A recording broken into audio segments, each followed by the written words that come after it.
Hello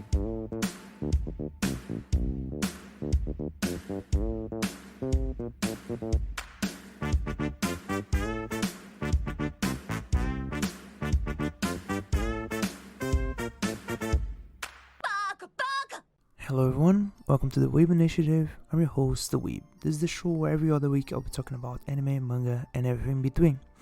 This week, I'll be doing something a bit different from the norm. For the next 5 or 6 episodes, I think, I will be doing a mini-series, let's say, of me telling a story or more or less something that happened in the anime industry in the early to mid 2010s that I think it's a really interesting example of trend chasing or basically fitting a fad, let's say. I will be talking about 4 different animes that have really close origin stories, really close plots, really close not only the basis of the plot, but the themes and the character design even to some degree, and not only that, but genders as well, with tags. And so I will be doing that for the next few episodes, for the next 5 or 6 episodes. And for this week, I'll be talking about the standard bearer, the one that started the trend, the one that started the fad, the one that is the gold standard, and the one that began it all, High School DxD. I don't know if the X is meant to be pronounced. I've seen people say High School DD, High School DxD. I choose to say DxD. I'll be talking about High School DxD, High School DxD New, and High School DxD Born.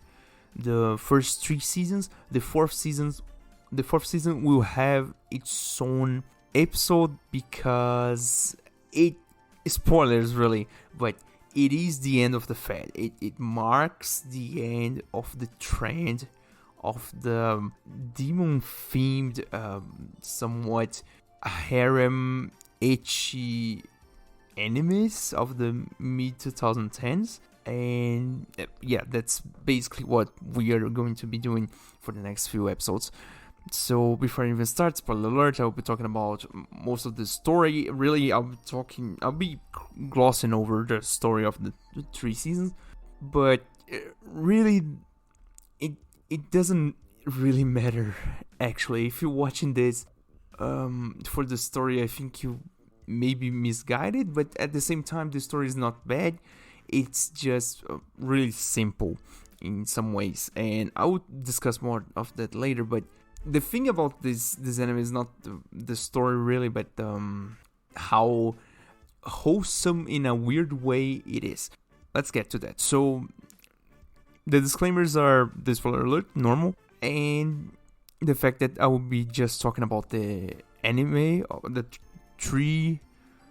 first 3 seasons of the anime, and not the light novel or the manga, and not the 4th season. Especially the 4th season is its own beast. So before I even start, let's go to the stats. So High School DxD was originally a light novel written by Ecchi Ishibumi and illustrated by Miyama Zero.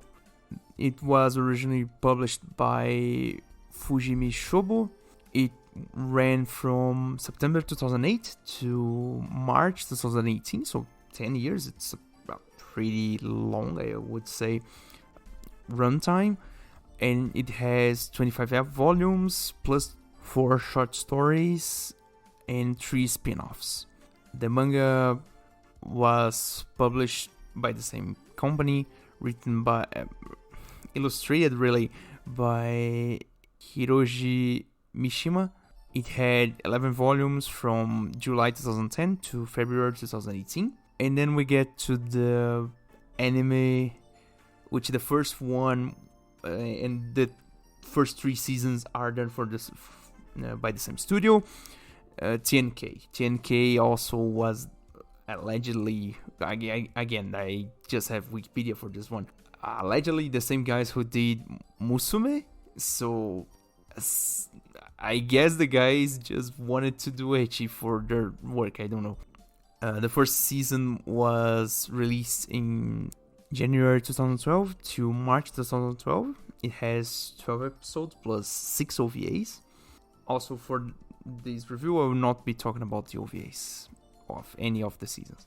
The second season, High School DxD Born, was released in July 2013 to September 2013 with another 12 episodes. And then the third season that we'll be talking about, High School DxD Born, was released from April 2015 to June 2015 with another 12 episodes plus the 6 OVAs. Now I have to talk about a bit of the story, and really this one, as a gold standard of the ecchi and harem and really ecchi, I have first to address something before I even start. All of the following episodes, this one and the following 5 or 6, I don't know, all of them will have this blanket statement that I don't actually recommend it, because some people may get offended by the content being shown. And not only that, but I don't actually know if there is a censored version, because this, I'll just get this out of the way. The story of High School DxD is about boobs, and this is the thing, right? That it is lewd, and it does not have reservations about it. It does not have any restrictions about it. The boobs are the main thing. Obviously, anything more than that, and we would be getting into, let's say, a more specialized kind of ordeal here. But the thing is, the story is about boobs for the most part. And so there's this blanket statement that I have to say at the start, that I don't actually recommend this to anyone. If you know what I'm talking about and you don't like it, please do not watch and then come to me and say that I recommend it. I don't. For the longest time, this is the gold standard for the ecchi harem kind of stuff. And because it has no reservations, no restrictions for this, the action scenes are fairly okay, the story is fairly okay, and this is just the thing I want to mention here. Like, if you don't like it, don't watch it. If you like it, please do, go nuts. You have 30 something, even more episodes of story plus OVA, so go nuts. But the thing is, right, so this is an ecchi story that is really, really ecchi, and it uses it as part of the plot. So, beginning of already the story, we first get to meet our main protagonist, Hyodo Ise, who's a freshman at Ko Academy, and so the academy is basically ex-only girls school, and so they become co-ed at this point, and so he enters this to get some girls and so on and so forth. And from the get-go, he's a pervert. That's really down to the ground. Really, they say this at the very start. He's a pervert, and he knows it. He wants to be a pervert, and that's the moving force for the whole anime. I'll get to that. But the thing is, we get to meet Issei and his two, let's say, buddies that eventually become they are secondary characters. They really just appear whenever we get more chill, more fan servicey kind of episode. So I don't actually remember their names, but they just appear whenever. The thing is, we get to meet already our that will become later part of the harem, part of the main plot, the main cast. We get to meet our main heroine, Rias Gremori, who's a third year and the president of the Occult Research Club. And we get to meet also oh boy, I don't actually remember the surnames, whatever. We get to meet also Akeno, who's Ria's best friend and also a third year and the vice president of the Occult Research Club. We get to meet Yuto Kiba. Yuto, I don't actually remember. The one of the members of the same club, and also Tojo Koneko, that is also another member. And so we begin a really normal story for the first episode, but the moving force of the first episode is that we get this image of Issei being a pervert that will never have a girlfriend. That's the base of it. And in the very first episode, there comes a girl out of nowhere and just goes, "Will you go out with me?" So for no apparent reason, out of nowhere, this guy just enters the school, gets a girlfriend that is not on the same school, and just whatever, and so he accepts. Pretty creepy if you think about it. No, you will not like go out with anyone you don't actually know, you know. But whatever. The story is not the pinnacle of mastery of writing, but anyways. So he goes out with this girl, and then we have this one montage of they going out and whatever. And at the end of it, the girl grows wings, black wings, grabs a lance made out of light, and just stabs the guy through the heart, and Issei dies. That's basically it. And that's it. He dies. And at the nick of time, at the last hour, something happens that saves him, and the next thing is that he wakes up and is enveloped, embraced, hugging one of the girls we already met, that is Ria's Grandmother, and she's nude in his bed for no apparent reason. And so this is the moving force, let's say, of the first episode. And so she explains that actually she's a demon. She is the master of a house. They have all this whole system about higher demons having households that they have teams of people, much like pieces of chess, to have basically fights, more or less, for entertainment. It is, me explaining it, it's so bad, but it's kind of like if Pokemon have something crossed with chess and, I don't know, real people fighting. I don't have a good explanation for this, but basic stuff. Ria's Grandmother is a high-level demon who has a household, and everyone at the Occult Research Club is one of the members of her household.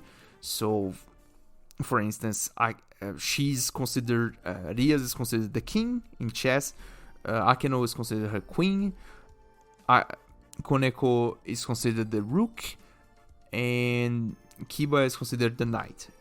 And so we get to see that through this kind of power they have of chess and whatever, Rias has resuscitated Issei as a pawn, and the consequence of it is he becomes a demon. That's the first episode in the whole thing. The first episode is basically this.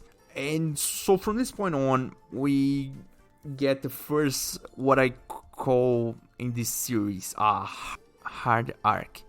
What do I mean by that, right? So I will explain this a bit more down the line, but the whole thing is like, the series has this one, let's say, pacing model that we can actually kind of feel and see, obviously, but we can feel from the way that the seasons are, let's say, written, that there are arcs that actually engage in the story. So there's the overarching story of the whole series, and then later down the line there's more of it, but there is this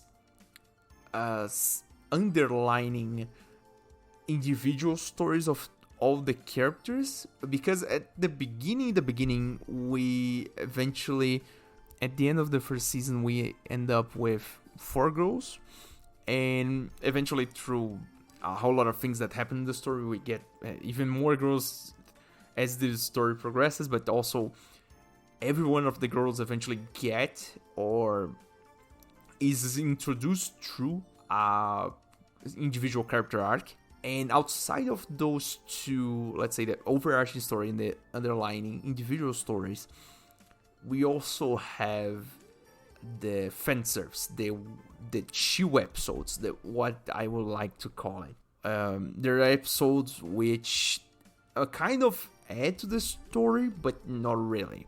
So they add to the bond of the characters, they add a cute moment, and most of these episodes are peppered with a whole lot of ecchi, a whole lot of lewdness.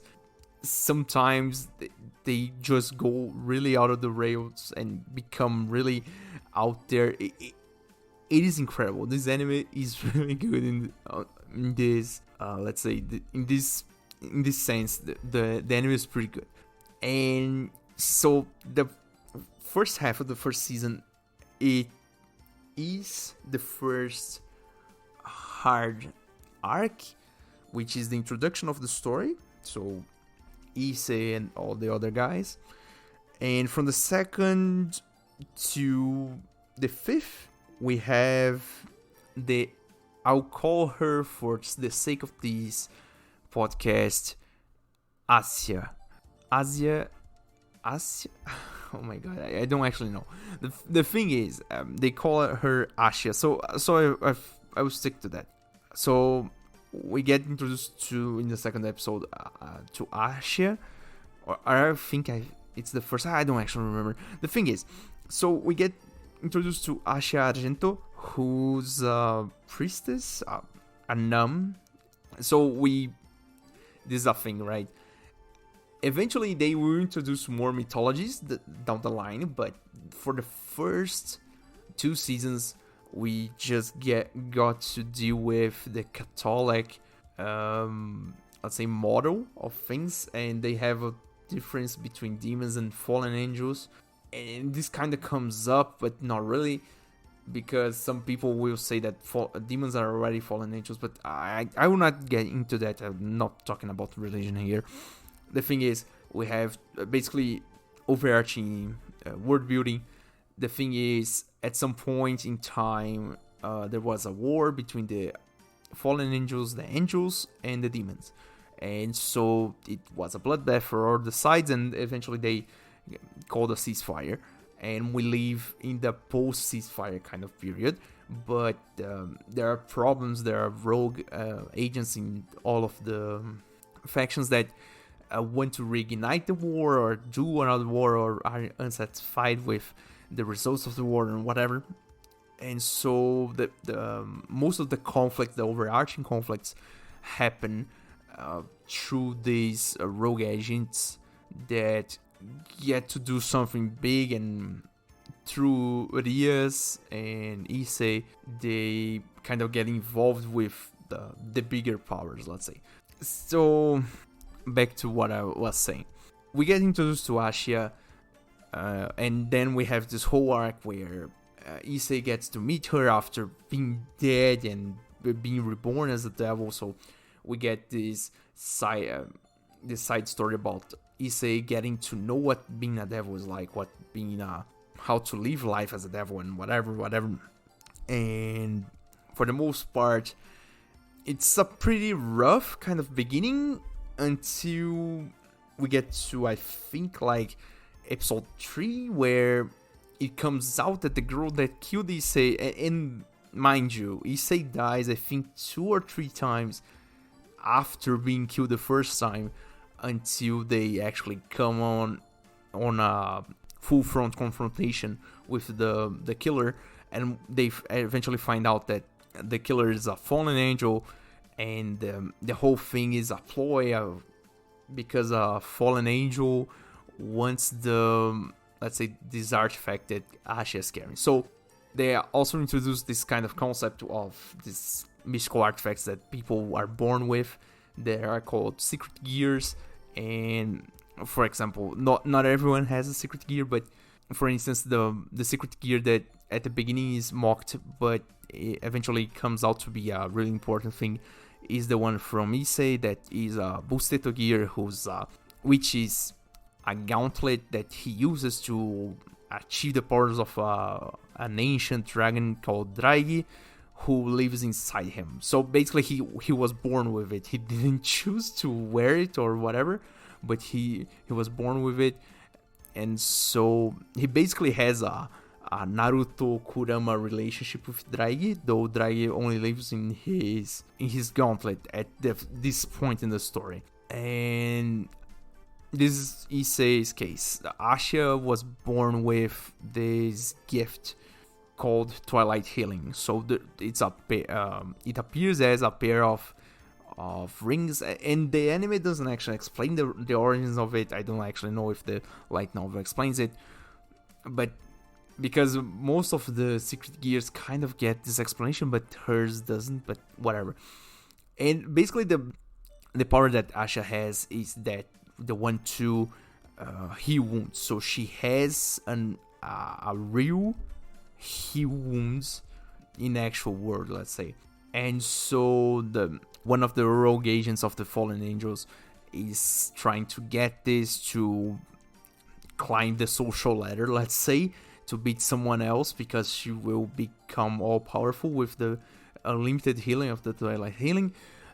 And the process of removing the sacred gear eventually kills Asha, but at the episodes 5 we get this whole confrontation, whatever, and we get to see the first touching moment of the story where Issei actually sacrificed himself a lot to save Asha. There's a lot of crying. It's I have this problem where if I see too much people crying, the thing is kind of really touching. I kind of begin to cry, more or less. This one is the only actual time, because later on they kind of do a lot of what I call pump fakes. They do it but undo it at the same time. So at this point it is okay to cry. That's my point. The thing is, so she eventually ends up dying, but Diaz, being the ever benevolent president of the club and also the leader of the household, she chooses to revive Asha as a bishop for her household, and so Asha becomes a demon. And then there is this side gag also, because Asha is a nun and she's ever good, ever kind, and whatever. And whenever a demon tries to pray to God, they kind of get a headache. And so this becomes kind of side gag towards the end of the first season to the, I think, half of the second. And so the first hard arc ends up with they rescuing Asha, and she becomes the bishop of the household. So episodes 6 and 7 are basically fillers, which are the good thing. And then we get to episode 8, where we kind of get the setup to the whole end of season rush that I call. The last episode of all the seasons of all anime always have to have this rush, this really big conflict. I don't know why they always want to finish with a bang. But for the once, and this is a thing that happens, that needed to happen in terms of story.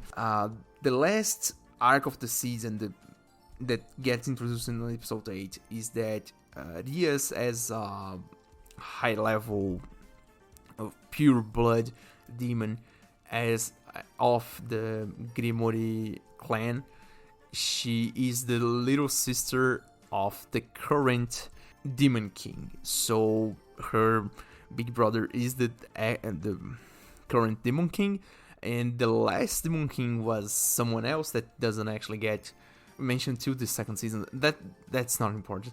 The thing is, so after the last Demon King was killed in the wars, her brother stepped up as the new, I don't know if elected, if plot pointed, whatever. Demon King, they never really address that.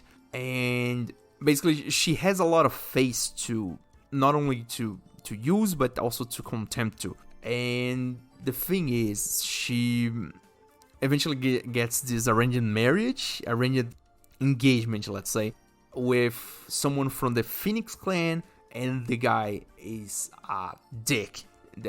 It's a motherfucker. And the thing is, they really built his character really well with just, I think, 5 or 6 minutes of screen time, because from the get-go, you want to punch that guy on the face. And Issei, seeing that he's president, that at this point is not only the one that brought him back to life, but also someone that supports him, and that really, really, at this point, it's not love, but it's someone he aspires to be, he admires, and someone that really helps him when he was down and whatever. Not only that, but the pervy reasons and whatever. What happens really is that Elias is basically engaged to this guy because of the arranged marriage and whatever. And there's this whole thing where she tries to enter a game of this family game that they have, the raiding game that they call, where each king basically pitches their own team against one another, and so whoever comes out on top, and it is straight up fighting, but nobody ever kind of dies. It kind of it is implied that one can die if they take too much damage at once, but it is said that dying is not normal, let's say. The thing is, the whole thing ends up with Elias and Phoenix finding it out, or even though Elias doesn't have a rook and doesn't have a bishop. And if you ever play chess, you know there are 8 pawns in chess. Basically, Issei is so powerful, or has so much potential, that Elias needed to use 8 pawns to revive him. So he basically equates to 8 pawns, let's say. And the fighting goes on, and the whole thing is, I would not say pretty well animated, but the fighting is kind of pretty good and whatever. To the point where Elias not dies, but Elias loses. Issei kind of almost dies, and so too. And this is a thing that kind of appears at the middle of the season, but it is not really confirmable, that Elias begins to have feelings for Issei because of, I don't know, man. This is a harem anime. I don't actually know the reasons why. But Elias begins to have kind of feelings for Issei. They kind of begin to sprinkle up, let's say. And she's seeing him almost being killed by Phoenix. She forfeits, she resigns for the match, and accepts the arrangement. That's all well and good and whatever, so we get later episode, I think it's episode 11 or 12 already, I don't actually remember, I think it's 11, that Issei basically barges into the engagement ceremony, the engagement party that they throw for Elias and Phoenix, and says, no, I have an objection, she's my girl, and I'll fight for it. And from this point on, we get to see him fight with Phoenix and whatever, and also we get to see let's say, the main power that the Busteto gear, the sacred gear that Issei has, that is the balance break, the scale mail, the armor, the red armor that he wears, come out. And so we get this whole explanation that basically he has to sacrifice parts of his body to the dragon that lives inside him to gain more power, so he forfeits his right hand and right arm entirely to the dragon, so it becomes all dragon, whatever. And this eventually becomes advantageous for Issei, because being a dragon, Issei has, let's say, kind of access to items that are prohibited or are noxious to demons. So, for instance, Issei gets a bottle of holy water and sprays it over Phoenix at some point, punches Phoenix with a cross on his hand, and really just ups the damage and blocks the regeneration powers that he has. And so the fighting goes on and on and on, and Issei eventually wins through a whole lot of bullshit tree, and basically, right, so he wins, and the season ends with him and Diaz kissing and going out into the sunset. That's the first season, basically. And for this first season, the harem doesn't actually come really together. It kind of does, but kind of doesn't. Also, one of the main, not the main, but one of the side points that actually become kind of main points later. At this point in time, Asha is living with Issei because Asha is kind of an orphan and she's just got revived and she doesn't actually have a place to live. And so he lives with Issei. And at the end of the first season, with Rias kind of confirming her own feelings for Issei, and Issei low-key declaring his love for her, she convinces his parents to live with her. To live with him. So Rias actually begins to live with Issei and Asha, and so there's this beginning of the competition between Asha and Rias, because Rias is the more Onechan, Onesama type, and Asha is more of a lolly, kind of cute, a little sister kind of type. And so we get to see the first harem of the harem tag sprout in this harem factor. From this point on, we get to the second season. So, second season, it begins pretty normal until pretty filler and whatever, until the point where at the first episode we get already the first setup for the first arc, where we get the Kiba Yuto, the night arc. So they are at Issei's house for some reason, and eventually Kiba looks at one of Issei's old photos, because obviously there is the trope of the mother entering the room with all the girls and whatever and showing the embarrassing child photos of the guy. This anime is incredible. Let's just get this done here. This anime is incredible. The thing is, Kiba looks at one of the photos and sees that one of the photos is taken in front of a holy sword. So there's this whole backstory that goes that Kiba actually was a child rescued by Rias in a random forest at some random time. They don't actually give timelines for any of this. There's no years mentioned anywhere. But the thing is, so Kiba is the sole survivor of experiment done by some deep guys in the church, meant to create someone able to handle holy swords. Holy swords are swords made by angels and entities that have a holy aura to them, holy effect. I don't actually know how to explain this better, but simple to say is basically create someone to wield Excalibur and its derivatives, because the real Excalibur was shattered in 7 pieces, so there are 7 different Excaliburs that are part of the real one, and whatever.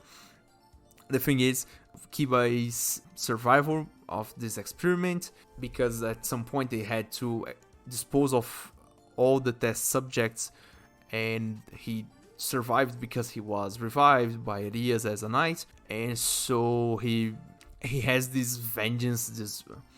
His reason to begin life anew is to avenge all his comrades, his fellow. At that point, his fellow, I don't actually know if they mention it or not.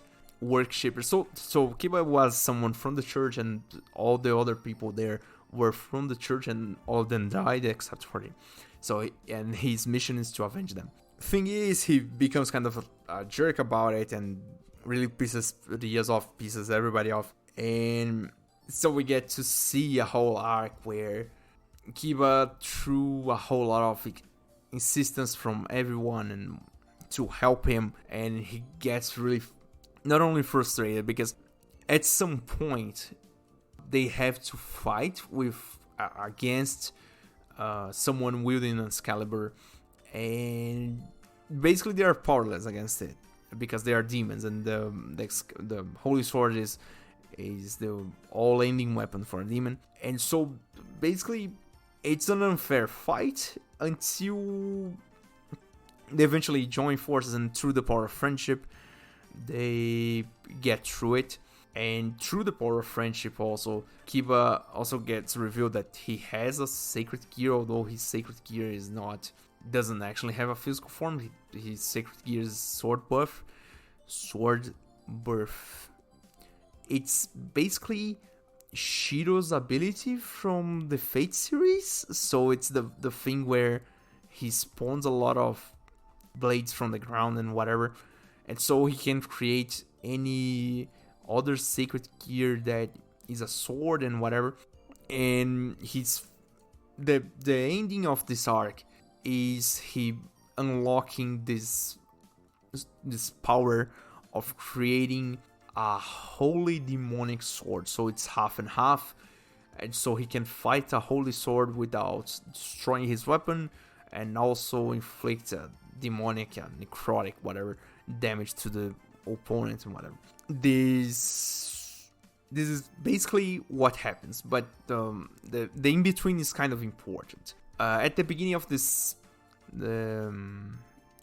arc, we get to meet two agents from the church, Zenobia and Irina. Irina comes out to be one of the childhood friends of Issei, someone who was on the original photo that Kiba saw. And Zenobia is just someone who wields a holy sword. So at this point, Zenobia and Irina are, let's say, neutral parties to the demons from the Occult Research Club. And when they meet Asha for the first time, they really trash her. Really trash her. And it becomes it's kind of tough, really. It's kind of tough. Whenever someone non-ironically suggests, the toaster on the bath, it's kind of rough, right? And the thing is, it ends up, the whole arc ends with everybody discovering that actually, because of the last war, one of the things that happened at the last war and nobody actually told anyone is that God is dead and only his system remains, and the one that is basically the standing for him is Angel Mikhail, and this really is really rough. And through this revelation, let's say, Zenobia chooses to be excommunicated and basically revived as a demon. She had a whole lot of faith and was raised by the church and whatever, and believes in God all her life and so on and so forth. And her resolve was basically shattered at the point that she discovered that God was dead. Not only that, but we also get to get introduced to, at the end of this arc in the 6th episode, we get introduced to the soon to be let's say the sworn enemy, the sworn rival of Issei, that has so Issei has the Red Emperor Dragon, the Welsh dragon, and so there is his other, let's say, half, the one that fights him in the legend, that is the Vanishing Dragon. And so we get introduced to the guy that was reincarnated with the sacred gear of the Vanishing Dragon, that is going to fight Issei eventually. That is Vali, and we get introduced to him because at the end of the arc, nobody actually saves no one, but the guy just comes up, destroys the bad guy, and just goes home. So at the end of the arc, we get Zenobia actually enters the club and basically makes peace with Asha and Issei and becomes a demon. And through a whole lot of things, all the girls get way more assertive with wanting Issei, and this is the part of the anime where it truly becomes a harem anime, because not only we have Rias and Asha at the beginning actually fighting for Issei, but also Akeno eventually gets assertive. Zenobia actually comes out of nowhere, really, let's say, burning the start line, jumping the gun. That's what I meant. It is really funny because the change happens really quickly, and the way that the anime delivers that is really funny. And so from this point on, from the 7th episode to the 8th, we don't actually get much of plot insertion, plot things, so basically filler. And at episode 9, we get introduced to the other bishop that we didn't know about at this point. That is Gasper. Gasper is half human, half vampire. I don't actually know how you do that, but whatever. And half demon at this point, and revives demon. He's the second bishop of the Rias household, and he has this secret gear which can stop time. And he's a total shut-in, he's a trap, he's a cross-dresser, and basically, yeah. So we get to add Gasper to the fray. The thing is, for the second season, for High School DxD Born, we get to add Gasper at episode 9, and episode 10 kind of doesn't actually happens much. I don't actually remember if it does happen. Something does happen, really, but the thing is, we get some flags planted at some point of the overarching individual arc that happens in the 3rd season, but that's not important right now. And the end, really, of the season is pretty messy. And this is the part where I actually have to getting a bit deep in the overarching story. So at this point, what happened, really? So we begin the first season doesn't actually have much weight on the overarching story, but let's just say there's this talk between Angel Mikhail, the current Demon Lord and the Demon King, and Azazel, who is the Governor General of the Fallen Angels. So the 3 big shots of the factions get together to talk about what the fuck just happened. So because why is this? Because at this point, they basically have the humor divided more or less in territories, and at this point in the first season we had the invasion of the Fallen Angels that killed Issei and Asha into Gremory territory, in the territory that's controlled basically by Rias. And in the second season, in this first Kiba arc, the one that was behind it all, the one that was behind this whole Holy Sword kind of quest, or kind of revival, fusing, and there's a whole lot of things that happened, but the one that was behind it, the mastermind behind it, was one of the big shots of the Fallen Angels. And so basically a talk happens where Azazel, Mikhail, and the Demon Lord have to have where they basically swear peace. They basically just go from a ceasefire to actual peace, just to not just to show, but to just to say that all these rogue agents are just rogue agents, and they are to be dealt with case by case. And this is a highly secure kind of deal and whatever, but for some reason there's this one invasion where a whole lot of guys from unknown, not major faction appear out of nowhere, take control of the powers of Gasper. He makes it so that everyone is stopped except for the guys that have special unique powers. So for instance, Rias and Issei were close to each other at the time, so Rias doesn't actually stop, but Issei has the Welsh Dragon. He has Dragi, who basically covers for him. Zenobia and Kiba have holy swords, and so on and so forth. And for instance, Azazel and the three big shots are just too powerful to be stopped. And basically, they have to kind of rescue Gasper, rescue Koneko at this point, and save everyone and whatever. And then we get to meet, and this is all overarching story, okay? I'm trying to be as true as I can, and as brief as I can. But the thing is, they go there, fight and whatever, and eventually we find out that actually there is a terrorist faction growing and recruiting powerful people out there in this multiverse that we live in. That just aims to cause chaos. They are called the Chaos Brigade because for one reason or another, each one of them have their own reasons for why they want the fighting the war to continue or whatever. And so we already get to meet one that basically opened the floodgates to the invasion was Vali, the Vanishing Dragon that was working for Azazel at this point, but he actually becomes the traitor. And we also get to meet the one other member that we get to meet is, I don't actually remember his name. I think it's Boki, but this is probably wrong.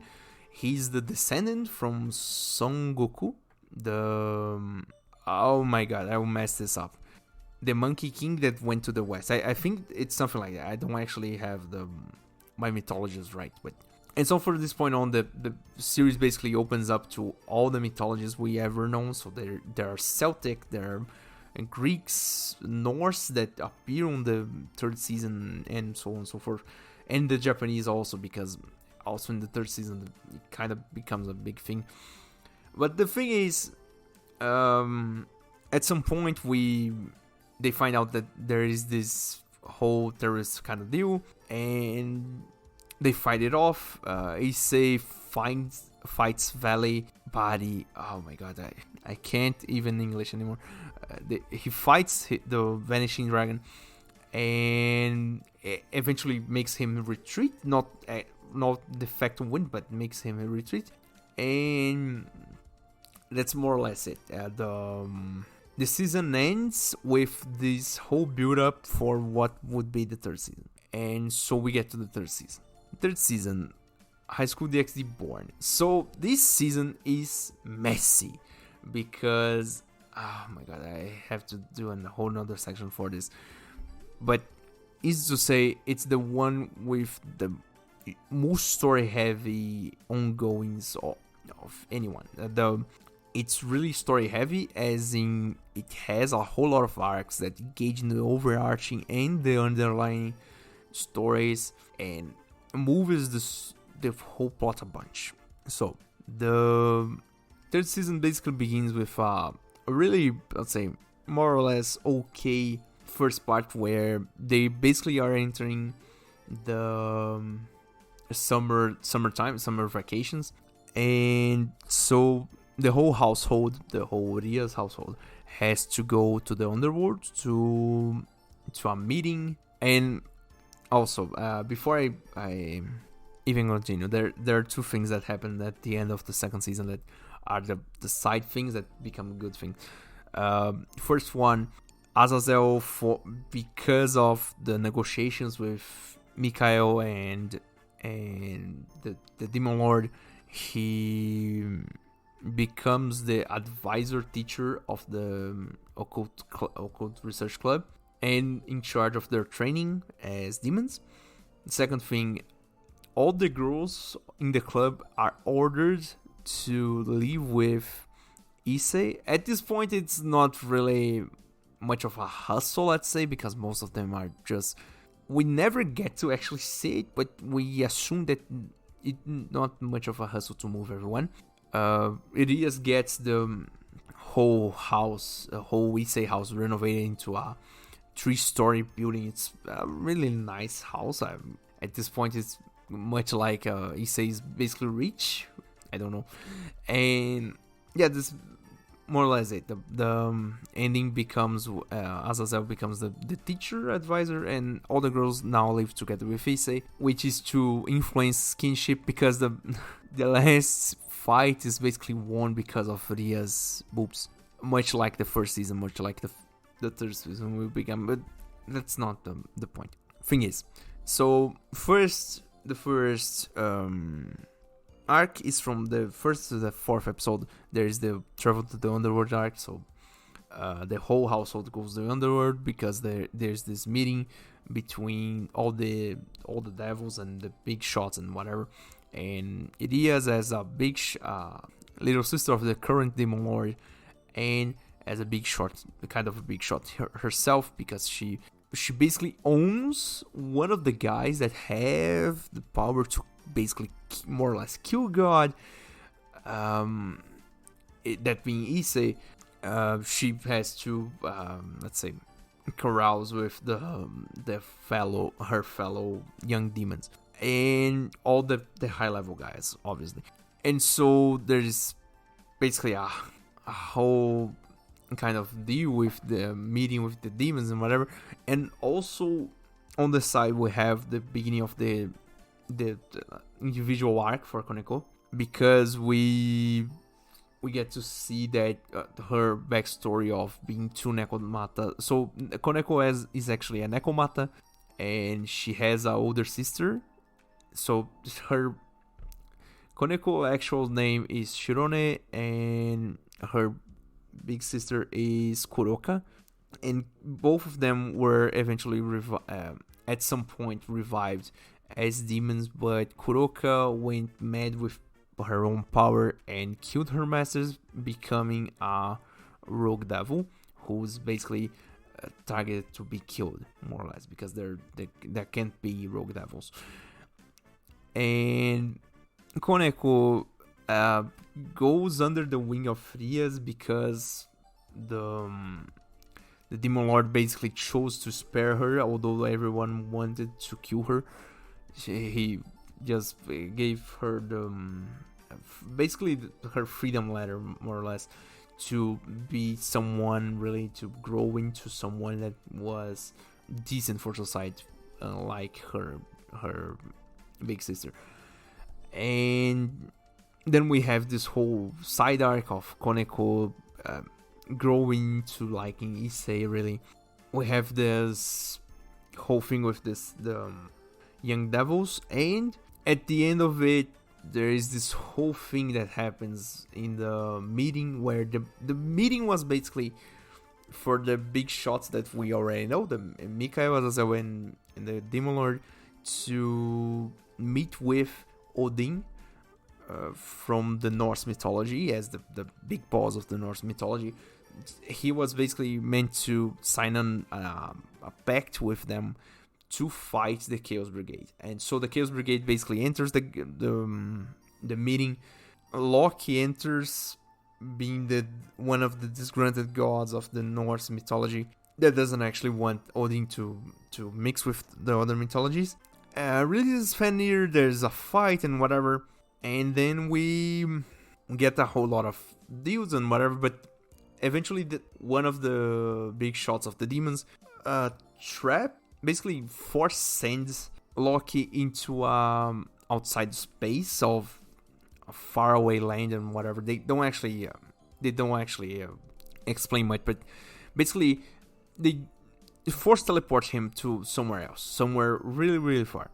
And to defeat Loki, Odin says that he needs to get Mjolnir, the hammer of Thor, but the transfer kind of takes time for whatever reason, and so Rias and her household, and also the other household that is kind of presented earlier on, but I don't actually touch on it here, the household of the student council president, they are sent to buy time. So they're sent basically to just fight Loki until we get Mjolnir there and whatever.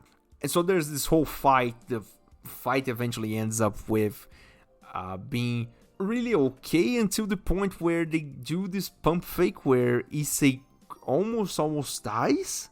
And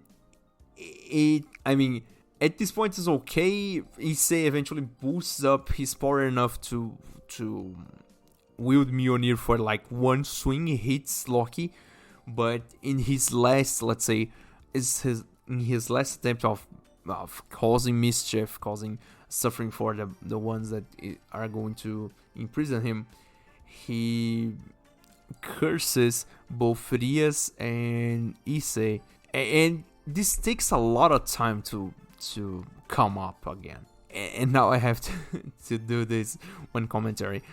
After rewatching this season, I came to the conclusion I hate this plot device. This kind of curse with no real effect determined already. Really hateful plot device. Oh my god, I hate it. I hate it when they did it in the last season of Symphogear. I hate it here. I hate it whatever. Because it's such a get out of jail free card for the writer. It's so bad, man. It's so bad. Because we know that something happened. The characters may not know, but we know. And then we just get this angst of, oh my god, when will this trigger? Oh my god, what will happen? Hateful, absolutely terrible. Anyway, getting back to the plot. So this is the thing that happens in the first arc of the season. So episode 5 is the whole kind of, not the whole, but the ending of this, the arc of Akeno, her underlying individual arc of her accepting herself, because it actually comes out that Akeno is the daughter of a human and a fallen angel that eventually gets turned into a demon. And she ends up accepting her father, even though her father is the reason more or less that her mother got killed. And then we get to episode 6, where we get the introduction to, let's say, the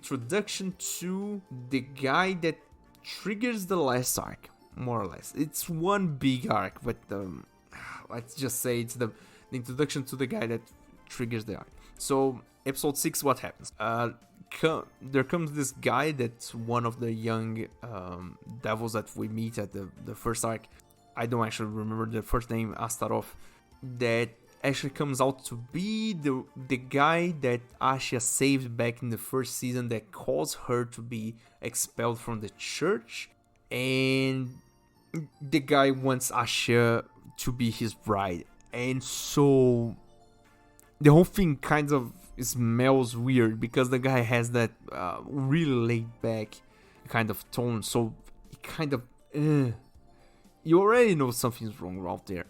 And so we get to the whole arc basically happens is they for some reason get our game against this one guy. It comes out that the guy was actually dealing with the Chaos Brigade under the wraps. Turns out that everybody, actually all the big shots knew more or less about it and used the Ria's household as bait. Asha gets captured. The curse on Issei kind of triggers with his suffering, because Asha almost dies like twice, and they basically save her for the first time. It's a-okay, but then there's this one thing that happens out of nowhere that really just triggers Issei, and the whole thing, the whole scene is terrible. The whole scene is horrible. It's terrible to watch. It's so hard. And basically what happens, Issei gets to a new level of despair that brings him into this new mode that till this point we didn't see. That is the Juggernaut Drive, that basically takes away his reasoning and basically unleashes all his power. And basically everybody tries to stop him, whatever. Even Rias gets got, let's say. She gets hurt a lot through it, and it's only resolved because Valley and Office is a side character to this point, but she's basically the big shot of the Chaos Brigade. Although she's basically neutral, Chaos neutral maybe, she's not actually evil, more or less. She just has this morally ambiguous objectives. She does some magic and gets the curse out of Issei, and so Issei gets back to normal, but the curse on Diaz is still not triggered. So Issei is saved, Asha is saved because Valley was going through the dimensional gap and whatever. The thing is, everybody's saved to this point. So, but for some reason, at some point in a later episode, a copy of Issei comes out into the club room and basically talks something to Rias, and Rias basically gets kind of mind controlled into being bad and killing everyone. She doesn't actually kill everyone, but almost does. And so the curse in Rias kind of comes up, and the whole thing kind of runs around really fast, but really kind of redundant at some points. It all comes down to Issei saving Rias because he's the main guy and she's the main girl, and all because the curse that Loki put on them two is born from insecurities they have. And so, for one, Issei has the insecurity of his first, let's say, the first love.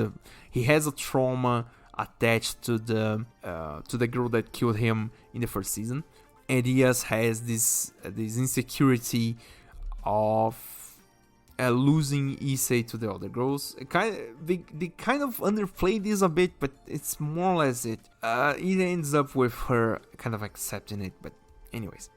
The whole ordeal ends with them saving each other, and the end of the third season ends up with basically one of the Valkyries that came with Odin to Japan becomes the last Suruk for Rias because she just looked at the working benefits plan and chose, whoa, this insurance is really good, might as well take it. And that's basically it. From this point on, the third season basically ends, and I'll talk about the fourth season in a later episode because for once I have 1 hour and 15 minutes of recording already, and for two, because the fourth season, oh my god, the fourth season really grinds my gears just to remember it. I think I didn't mention it, right? The fourth season, High School DxD Hero, came out in April 2018 and ended in July 2018. It has 13 episodes, and for once, it was not done by TNK. Oh my god, I fucked up the name of the studio. It was done by another studio named Passione, which is a really, really newer studio. The thing is, the fourth season is a whole nother beast that I will talk about in a later episode. So let's just get to the actual review, to my opinion part of the thing. So what did I say about first the hard arcs and the soft arcs, the fillers? For the first season, we have hard arc, a lot of filler, hard arc, with a really good emotional charge on the two hard arcs, and the filler being really well done. Second season, we have hard arc, not so emotional than the first season, but actually kind of good. We have, I think, 2 or 3 episodes of filler, and then we have kind of a really small end of season rush on the 10th, 11th, and 12th episode, which is a good ratio to this point. So we have 2 seasons already with hard arc, filler, hard arc, and this is it. Now, what happened with the third season? The third season is the beginning of the end, because the fourth season, as I already said, is the twilight of this whole trend. The third season, I think, it brings up a whole lot of things that helped the fourth season being the last one. The first thing is, it's a really plot heavy season. We have, let's say, 3 kind of arcs that really are plot heavy for the overarching story and the individual stories. Not only that, but what happens in these arcs is really heavy for the audience that at this point created let's say an emotional connection with the characters. I think they pushed Issei in specific is really pushed towards his upper limit in this season. Not only that, but Ria's suffering is kind of agonizing at some points, with how much the whole feeling of something is going to go wrong builds up so much, and when it explodes, I just became, this was premeditated. I mean, I can see that. Me as audience, I can see that this shit will go down bad and nobody's doing anything about it. Not only that, but I think a bit of, at this point in the third season, a bit of franchise fatigue kind of got in the way. I think this is mostly me remembering a bit of what happened back in 2015, but a bit of franchise fatigue, but also we got a whole lot of things. But the whole thing kind of works well to the second season. The third season really pushed it really hard towards an audience that at this point was accustomed with really soft, a really nice anime. And this is a thing I have about High School DxD. High School DxD, for the most of it, is a really wholesome anime. And not wholesome in the way that's cute. No, it's lewd as all hell. That's not what I'm saying. The thing is, it's wholesome in a way that it is cute, and the overarching story always ends up with everybody's going to be alright, everything's going to be alright. There are no actual stakes. All the fights that kind of get stakes never really do, and although this is not really good, this is not really bad. The thing is, it's good to relax. The watching it, it's good to just leave the stress at the door and just watch for the good time, whatever. The story is really cute. The characters are really nice, and the whole thing feels comfy, feels comfortable to watch. The thing about the third season is that when you were used to this comfortable and easygoing kind of deal, when it isn't, you will have this adverse effect. This, oh my god, this is bad. This season is bad. Why is it bad? It's not because the things are not there. I mean, the characters didn't change. The whole thing didn't change. The pacing, though, changed a lot. Oh my god, I can't even English anymore. The pacing changed a lot. The whole thing just went into a whole different direction from the other seasons. Everything became way heavier. We had, oh my god, what happens with Issei and Elias in this season really pushed the whole thing to another direction. They suffer a lot. The whole thing is a struggle. When Issei actually transforms and hurts Elias, it hits different. You know, it hits different as audience. And for what's worth, the third season set so much shit up that I think that if the studio had continued in the tracks, if the same studio had continued in its tracks, the whole thing had continued as it was, and the studio had not changed, the whole thing didn't run the way it did, I would say that the fourth season was the best one. But I do not live in a timeline. Unfortunately, things did not work that way. And the third season is really heavy because they wanted to do, I hope, I like to imagine like this. They wanted to make the fourth season to be one of the most comfortable, one of the most fulfilling, one of the most cathartic seasons they could ever do, but they didn't. The whole thing came apart. That being said, I have some general notes that I think I need to talk about before I finish this thing, because at this point it's been 1 hour and 30 minutes of the recording, whatever. So what's my opinion about the series? The series to the third season is a really good series. As I already said in the blanket statement, I do not recommend any of the animes that I will talk about here as a way to excuse myself if anyone goes, watches something that they clearly know that they will not like, and come back to me and complain. I do not want that. Though, for the ones that will choose to watch it, please do and go nuts. It's pretty nice. It's pretty, as I already said, it's pretty comfy.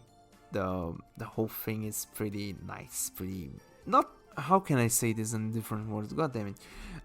It's pretty good. The anime is overall pretty good. And now I have to talk about the animation, art, and whatever. One of the first thing, animation in this series is, not to say garbage, but it's barely passable. It's a hard 5 out of 10, let's say, just to give the scale. It's hardly passable. Most of the action scenes are not really animated at all. Most of the attacks are things that, long range attacks that happen a few frames. They don't actually need to appear much because they have effects when they explode and whatever. That being said, the art from the first to the third season, you can clearly see a really good improvement on the art department. The not only the line work, but the colors and saturation effects and whatever. This all becomes really good. Talking about now the music. The music is not really that good. Not something to write home about. The first opening is pretty, it's all mid. It's all pretty mid. The openings are all mid. Except the third season, you could say it's way better than the other two, but that's not such a high bar to pass. The insert songs, both the happy songs, the sad songs, those are the ones that save the series. Those are the ones that actually make the scenes pop off. They make the whole thing kind of pop off, go wild. Those are the good ones. And now I have to give a shout out to the one song and the one animation, the one thing to save this whole part of music and animation. The ending, the ending of the first season, the music is called Study Study, and it's sang by all the voice actors of the girls. So the voice actors for Rias, Akeno, Koneko, and Asha. That song is so high energy. It really surprised me rewatching it. It was really, really good. Not only that, but, and again, I have to remind you, this series is lewd as all hell. The animation is the best animation you ever seen in the series, and it's a really good ending. Let's just say that. It's a really good ending. I think it's a really good ending. It is thematic for the series, and it's pretty good. And this is the one thing. The ending of the first season is the best thing that will come out of music and whatever in this whole series. That being said, the animation in general is not that great. The whole art department is not really that great. The most of the meat and potatoes of this series is carried on by its well-timed comedy at first, and later on it becomes kind of repetitive. Because this is a thing I glossed over when talking about the story, right? If it didn't become abundantly clear, and clearly I did not mention this before, Issei's powers are the most powerful in this whole series. The thing is, his powers respond to his will, to his emotions, and the more excited he becomes, the more powerful he becomes, more or less. The thing is, every time that he needs a power-up, it has to do with Elias basically promising him that he can touch her boobies. And this is the whole series. And this goes in the middle of a battle. So the whole... I have this thing against extensive monologues and talking before you fight and whatever. This series does this a lot. And mostly for a comedic effect. It works really well at the beginning, till the second season, I guess. At the third season, they really kind of stretch it to a point where it just becomes really, not obnoxious, but really, it loses the self-awareness and becomes just a nonsense at that point. Because at the beginning, it comes out as, they are self-conscious about the whole fact that this is a joke. This whole fight's a joke. The whole plot's a joke. The guy wants to be a harem king when he becomes a high level demon, and the whole thing is a well played joke. The thing is, at the ending, and especially because the last fight is between Issei and a mind control Diaz, that at that point was the one that gave him the boobies. It kind of comes out as really bad. I don't actually know how to explain this, but it leaves this bad taste, this bad aftertaste when this kind of thing happens, right? I don't know anymore what I'm saying, really. Let's just end this here. Basically, this is the first 3 seasons of High School DxD. The anime is pretty good, pretty comfortable to watch, but the last season is kind of tough if you get used to the whole thing. The comedic time is pretty good at the beginning, at the end it becomes kind of repetitive, but some people may like it more than me, but whatever. That being said, thank you guys for listening, thank you guys for watching.